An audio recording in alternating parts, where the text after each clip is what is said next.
যেই দেশটি ইউরোপ কান্ট্রির মধ্যে সেনজেনভুক্ত একটি দেশ, অনেক উন্নত, ধনী, সুখী, সমৃদ্ধশালী দেশ, এবং যেই দেশটিকে বলা হয় ইন্ডাস্ট্রিয়াল জোন। দেশটির নাম হাঙ্গেরি। আজকের পুরো ভিডিও জুড়ে থাকছে হাঙ্গেরির জব সংক্রান্ত বিভিন্ন ধরনের তথ্য নিয়ে আলোচনা।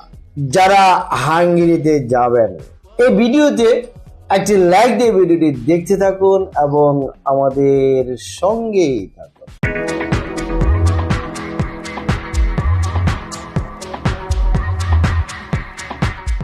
দর্শক, আমরা হাঙ্গেরির জব ভিসা নিয়ে কাজকর্ম করছি। ইতিমধ্যে আমাদের কাছে বেশ সফলতা চলে এসেছে হাঙ্গেরি, এবং ভবিষ্যতে আরো আসবে, এবং ইনশাল্লাহ অল্প কিছুদিনের মধ্যে আমাদের কাছে বেশ কিছু ভিসা চলে আসতেছে ইনশাআল্লাহ, এবং বেশ কিছু ওয়ার্ক পারমিটও